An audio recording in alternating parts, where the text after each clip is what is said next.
मसीह यीशु के कदूस अजीम और जलाली नाम में आप सबकी सलामती हो। खुदा के शुक्रगुजार हैं कि उसने मुमकिन किया कि हम आज उसके घर में फराहम हो सके और उसकी रस्तिश, उसकी सताइश, उसकी तमजीद कर सके। खुदा उनके पाक कलाम की तरफ बढ़ते हैं। आइए हम अपने सरों को एक दफा फिर खुदा के हुजूर झुकाएंगे, दुआ करेंगे। कदूस कदूस जिंदा जलाली आसमानी बाप, शुक्रगुजार हूँ खुदावन तेरे रहम, तेरे तरस, तेरे इस फजल के लिए। खुदावन के पाक खुदा के तू आज मुझे अपनी इस जमात में लेकर आया और खुदावन मैं अपने आप को तेरे पाक रूह के ताबे करता हूँ। खुदावन कोई शख्स अपनी अकल, अपनी हिकमत, अपने फहम से तेरे पाक कलाम को ना सीख सकता है, ना समझ सकता है, ना किसी को सुना सकता है जब तक तेरा पाक रूह मददगार ना हो। खुदावन पाक खुदा मैं अपने आप को तेरे पाक रूह के ताबे करता हूँ, हाजिर जमात को तेरे पाक रूह के ताबे करता हूँ और खुदा मिन्नत करता हूँ कि हम में से एक एक जान उस बरकत को लेकर अपने अपने घरों को लौटे जो तू अपने लोगों को देना चाहता है। इबादत के शुरू से अब तक तू हमारा शामिल हाल रहा, इबादत के बाकी हिस्सा में भी हमारी मदद और मुहाफ़त करना। मेरी इस दुआ को सुनकर कबूल कीजिए, मांगते पा लेते हैं मसीह यीशु के नाम से, आमीन। खुदा उनके पाक कलाम में से चंद आयात हम पढ़ेंगे। इफिसस की कलीसिया के नाम पौलुस रसूल का खत। भाई इमरान से गुजारिश करूंगा कि वो इस हवाले को पढ़ें। इफिसियों के नाम 6 बाब और उसकी 10वीं आयत से लेकर 18वीं आयत तक।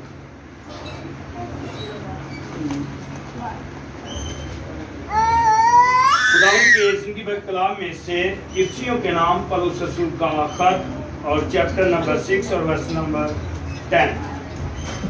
गर्ज खुदावंद में और उसकी कुदरत के जोर में मजबूत बनो, खुदा के सब हथियार बांध लो ताकि तुम अबलीस के मंसूबों के मुकाबले में कायम रह सको। क्योंकि हमें खून और गोश्त से कुश्ती नहीं करना है, बल्कि हुकूमत वालों और इख्तियार वालों और इस दुनिया की तरीकी के हाकिमों और शरारत की उन रूहानी फौजों से जो आसमानी मकामों में हैं। इस वास्ते तुम खुदा के सब हथियार बांध लो ताकि बुरे दिन में मुकाबला कर सको और सब कामों को अंजाम देकर कायम रह सको।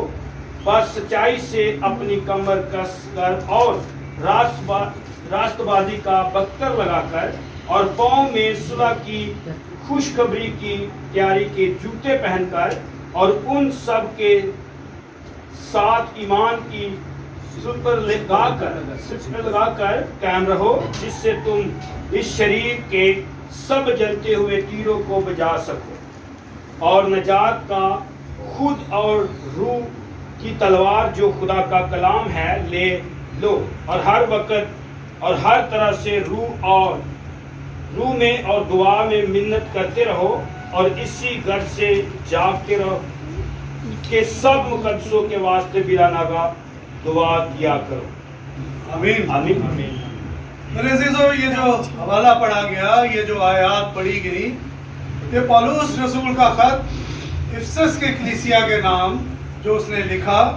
हम जानते हैं कि पौलुस रसूल खुदा यीशु मसीह के मसलूब होने के बाद वो ईमान लाया और खुदा ने उसको दमिश्क की राह पर पकड़ा और जब उसने आवाज सुनी कि तू मुझे क्यों सताता है, उसने पूछा कि कौन है और मैं किसको सताता हूँ। तो खुदा ने कहा कि तू मेरी कलीसिया को सताता है। और वो खुदा की कलीसिया को सताने वालों में वो आगे आगे होता था, वो पेश पेश होता था। और जब दमिश्क की राह पर खुदा ने उसे पकड़ा और उसके बाद से उसने खुदा को कबूल किया और फिर वो ऐसा खुदा का एलची, ऐसा उसका सिपाही, ऐसा उसका बंदा बन गया जो कि एक बड़े आजम से दूसरी बड़े आजम में जाता, एक शहर से दूसरी जगह पे जाता और इतने जो उसने खतूत लिखे हम देखें तो ये करंथस की कलीसिया के नाम भी उसने खत लिखा, उसने इफिसस की कलीसिया के नाम खत लिखा, उसने थेसलुनीकी की कलीसिया के नाम लिखा, और इसी तरह उसने फिलिप्पी की कलीसिया जो कि यूरोप की सरजमीन थी, वहां पर उसने पहली कलीसिया बनाई थी, और वहां उन कलीसियाओं को ना सिर्फ बनाया बल्कि उनकी खबरगिरी करता था, उनकी फिक्र करता था, वहां पे जाता था और वहां पे खतूत के जरिए अपना पैगाम वहां की कलीसियाओं को देता रहता था। इस खत में पौलुस रसूल जो बताता है वो ये है कि मसीह की ही बदौलत रूहानी बरकत मिल सकती है, और जो मौत से निकलकर इंसान जिंदगी में दाखिल जो हो सकता है वो सिर्फ और सिर्फ मसीह यस्सु पर ईमान लाने के वसीला से ही है। और इसी खत में मुसन्निफ ये भी बताता है कि मसीह का और कलीसिया का आपस में क्या रिलेशन है, क्या जोड़ है और क्या उनकी वैल्यू है। अगर इस वर्ड को जो हमने पढ़ा इसको अगर हम वर्ड बाय वर्ड देखें तो लिखा है वर्ड खुदावन में और उसकी कुदरत के जोर में मजबूत बनो। खुदावन में और उसकी कुदरत के जोर में मजबूत बनना है। उसकी कुदरत जो है इसी खत के पहले बाब और 19वीं आयत में लिखा है, और हम ईमान लाने वालों के लिए उसकी बड़ी कुदरत क्या ही बेहद है, उसकी बड़ी कुव्वत की तासीर के मुआफिक।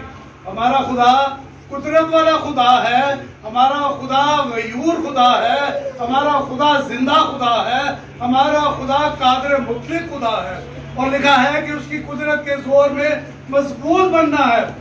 और जब मजबूत बनते हैं तो वो उसकी जलाल के वसीला से ही मुमकिन है। अपने जोर से, अपनी हिकमत से, अपनी दानाई के साथ हम ये नहीं कर सकते। अगर हम कलाम में लिखा है कि किसी को घोड़ों और रथों का भरोसा है, और फिर ये भी लिखा है कि जंग जो है वो खुदावंद की है। आज जो हालात हमारे मुल्क में चल रहे हैं, दीगर ममालिक में हैं, आप सब उससे वाकिफ हैं। कलीसिया जो है उसी इज़ार रसानी के दौर में से गुजर रही है जो पिछले कई सौ सालों से गुजर रही थी, और इसमें कभी शिद्दत आ जाती है, कभी नरमी हो जाती है, कभी फिर गर्मी हो जाती है। और हम ये जानते हैं कि जब तक सोना जो है वो आग की उस भट्टी में नहीं पड़ता वो प्योरीफाई नहीं हो सकता। उसकी जो कसाफ्तें हैं, उसकी जो इम्प्योरिटी है वो प्योर नहीं हो सकती जब तक वो आग में नहीं जाता। ये वाकयात जो हैं ये भी ईमानदारों के लिए वही आग की भट्टी है जो अपने लोगों को और ज्यादा मजबूत करने के लिए ये प्रैक्टिस हो रही है। इसके वसीला से खुदा के लोग और ज्यादा मजबूत होंगे। कलाम में लिखा है कि तुम उकाब की मानद उड़ोगे, तुम नए बाजू, नए परों के साथ, नए बालों पर के साथ तुम परवाज करोगे। और आज ये मौका है कि हर जगह पर दुआएं की जा रही हैं, हर जगह पर खुदा के हुजूर झुका जा रहा है कि खुदा अपने लोगों को महफूज रखे, और खुदा अपने लोगों को संभालेगा भी, क्योंकि उसका ये वादा है। उसने कहा कि जो कोई मेरे लोगों को छेड़ता है वो मेरी आंख की पुतली को छेड़ता है। ऐसे ही लिखा है, बुलंद आवाज में बताइए, ऐसा ही लिखा है। अगली आयत में हम देखें तो लिखा है कि खुदा के सब हथियार बांध लो। 1, 2 या 3 नहीं, सब हथियारों के मुतालिक कहा है। अगर हम पुराने एक फौजी की तस्वीर देखें तो हमारे सामने उसकी पूरा विजन आता है, व्यू आता है कि उसने किस तरह का लिबास पहना होता था। आज वो के उस तरह की लड़ाई नहीं है, और कलाम आगे कहता है कि क्योंकि हमें खून और गोश्त से कुश्ती नहीं करना है, बल्कि हुकूमत वालों और इख्तियार वालों और इस दुनिया की तारीकी के हाकिमों और शरारत की उन रूहानी फौजों से जो आसमानी मुकामों पे है। हुकूमत वाले, इख्तियार वाले और दुनिया की तारीकी के हाकिम। अगर हम देखें मत्ती की इंजील में, जब इब्लीस खुदा यीशु मसीह को आजमाने के लिए ले गया तो उसने हैकल के किनारे से खुदा यीशु मसीह को सारी दुनिया की शान और शौकत दिखाई। उसने कहा कि तू अगर मुझे झुककर सजदा करता है तो मैं ये सारी दुनिया की शान और शौकत तुझे दे दूंगा। यहाँ से हम इस बात को असेस कर सकते हैं कि जो कुछ दुनिया में हुकूमतें हैं, जो कुछ दुनिया में इख्तियार है, वो इस वक्त शैतान के कब्जे में है। लोग जो हैं वो अपने फायदे की खातिर, लोग जो हैं अपनी कुर्सी की खातिर, लोग जो हैं अपने अपने खानदानों के बेहतरी के लिए वो गरीब लोगों को आग की भट्टियों में धकेल देते हैं। गरीब लोगों की कोई फिक्र नहीं करता और शरारत की उन रूहानी फौजों से जो आसमानी मुकामों पर हैं। खुदावंद का पाक कलाम बताता है, और हम इस बात को अगर इस तरह अज्यूम करें कि जिस तरह हमारे मुल्क में और तमाम ममालिक में असेंबलीज हैं, MNAs हैं, MPAs हैं, तो यहाँ पर भी हम देख सकते हैं कि इसी तरह अबलीस की भी अपनी असेंबलीज है। दानियल की किताब में हम देखते हैं कि लिखा है कि फारस के मुवक्किल ने तेरी दुआ को 21 दिन तक पहुंचने ना दिया खुदा के हजूर, यानी फारस का एक मुवक्किल था। इसी तरह इनकी शैतान की भी अपनी असेंबलीज है, उनके भी अपने ज़िले नाज़म और नायब नाज़म होंगे, इसी तरह उसके MNA MPA होंगे, और उनके वसीला से और आगे जो लोग खुदा से दूर हैं, जो लोग बुत परस्ती में हैं, जो लोग जादू तावीज़ों की तरफ पढ़ते हैं, जो लोग गुनाह और बेरारवी में पढ़ते हैं, वो उसकी क्या है, रियाया है, वो उसके काम को पूरा करने के लिए आलाकार है। फिर आगे लिखा है, इस वास्ते 13वीं आयत में, इस वास्ते तुम खुदा के सब हथियार बांध लो ताकि बुरे दिन में मुकाबला कर सको और सब कामों को अंजाम देकर कायम रह सको। अगर हमने तमाम कामों को मुकम्मल करना है जो खुदा ने कहे हैं, जो खुदा की तालीमात हैं, जो खुदा का बयान है, अगर खुदा की बातों को पूरा करना है तो उसको उन कामों को अंजाम देना है और उसमें कायम रहना है। और कायम रहने के लिए क्या करना है? बुलंद आवाज में आप सब बोलेंगे, क्या करना है? खुदावंद के सब हथियारों को बांधना है। जैसे उस जंगजू की अगर तस्वीर देखें हम, हमारे पास अगर हो, तो हम देखते हैं कि उसने क्या कुछ पहना होता है। खुदावंद का कलाम बताता है कि बस सच्चाई से अपनी कमर कसकर और रास्तबाजी का बख्तर लगाकर और पांव में सुलह की खुशखबरी की तैयारी के जूते पहनकर और इन सब के साथ ईमान की सिपर लगाकर क्या करो? कायम रहो। फिर लिखा है कि अगर ऐसा करेंगे तो क्या होगा? जिससे तुम उस शरीर के सब जलते हुए तीरों को बुझा सकोगे।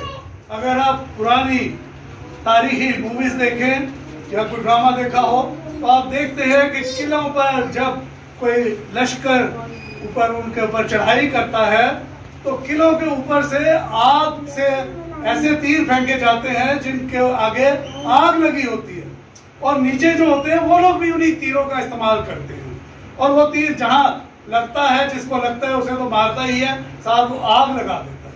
तो यहाँ पर लिखा है कि तुम शरीर के सब जलते हुए तीरों को बुझा सकोगे। अगली आयत में लिखा है, और निजात का खौफ और रूह की तलवार जो खुदा का कलाम है उसको ले लो। आज क्या है? रूह की तलवार जो है, जो खुदा का कलाम है, हम अपने साथ चर्च में नहीं लेके जाते। ये रूह की तलवार, और कलाम क्या कहता है कि इसको ले लो। हम क्या कहते हैं?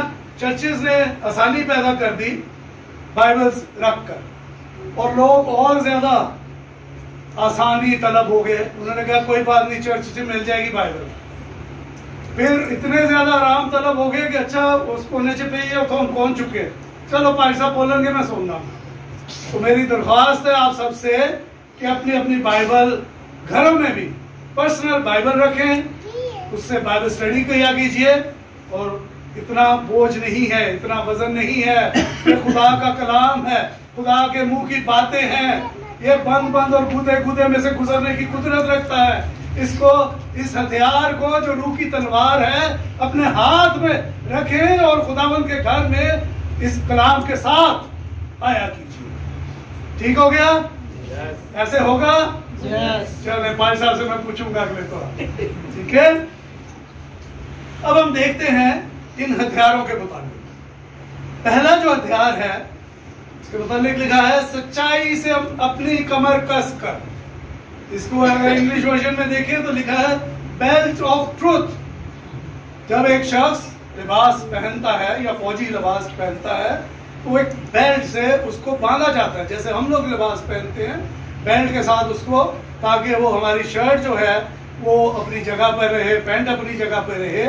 इसी तरह जो फौजी है या सिपाही है वो अपने लिबास के ऊपर एक बेल्ट बांधता है जिसको कलाम कहता है बेल्ट ऑफ ट्रूथ, यानी कि सच्चाई से अपनी कमर कस कर।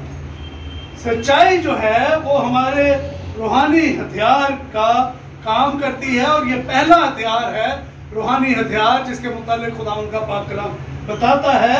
ये जो बेल्ट है, बेल्ट ऑफ ट्रूथ जो है, ये हर एक चीज को अपने कंट्रोल में रखती है, हर चीज को नज़्म ज़ब्त देती है और इस सच्चाई से हम धोखा खाने से बच सकते हैं। ये सच्चाई जो है हमें सही और गलत की पहचान बताती है, हमें उसका फर्क बताती है, हमें दुनिया में अपनी जिंदगी गुजारने का तरीका बताती है और हमें यही सच्चाई जो है दूसरी अक़वाम से अफजल ठहराती है।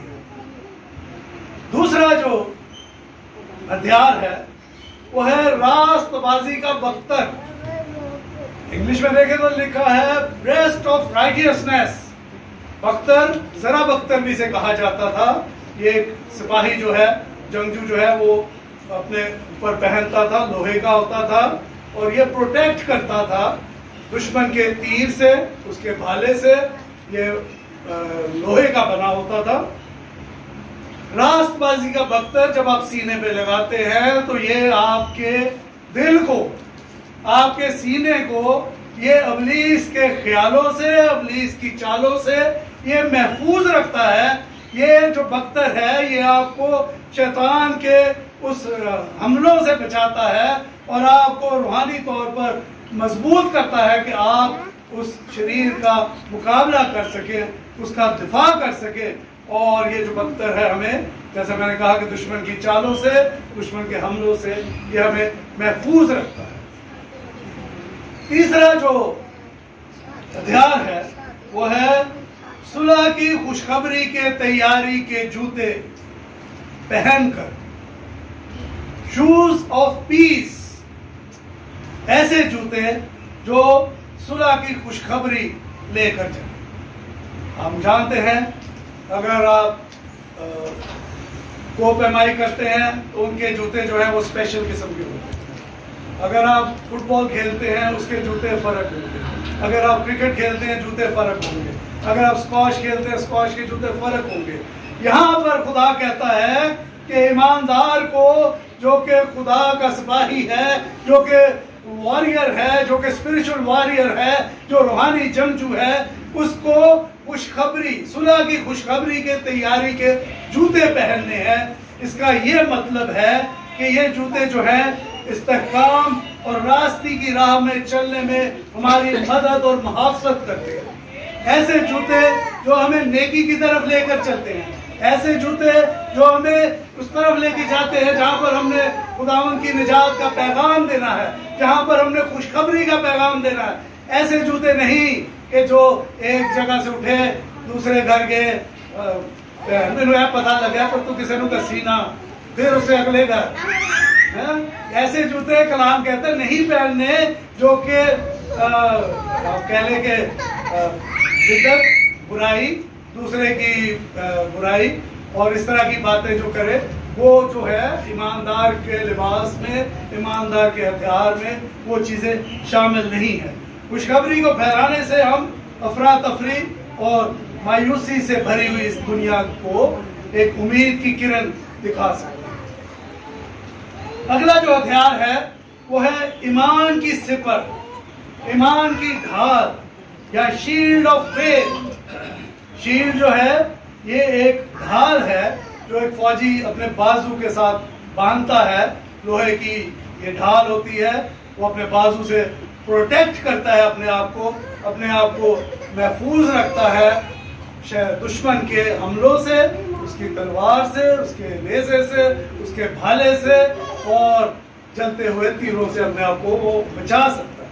ये जरा बख्तर का एक अहम हिस्सा है, एक अहम हथियार है। और ये जो ढाल है, ये शक, खौफ और फितने जैसे जो इब्लीस अपनी चिंगारी, अपनी आग या अपने चाल चलता है, इन चीजों को वो रोकने में ये हथियार हमारी मदद करता है। और ये जो ढाल है, यही हमारे ईमान को मजबूती देती है, हमारे ईमान को मजबूत करती है, ताकि हम खुदा के बयान किए हुए, खुदा के बताए हुए वादों पर ईमान रखें, उस पर मजबूत रहें और हमारा ईमान जो है मुतसलसल ना हो, हम किसी और तरफ राग़िब ना हो, हम अपने खुदावंद, अपने खुदा की तरफ निगाह निगाहे रखें, हम ईमान के बानी कामल करने वाले यीशु को तकते रहें। पांचवा जो हथियार है, दैट इज नजात का खौफ, हेलमेट ऑफ साल्वेशन। हेलमेट की अहमियत से आप सब वाकिफ हैं। आजकल तो हेलमेट तो बगैर पेट्रोल नहीं मिलता, ठीक है, दे देते हैं, फिर जब सख्ती होती है फिर सख्ती करते हैं और लोग हेलमेट यूज करते हुए कतराते हैं, गर्मी है, किस्म है।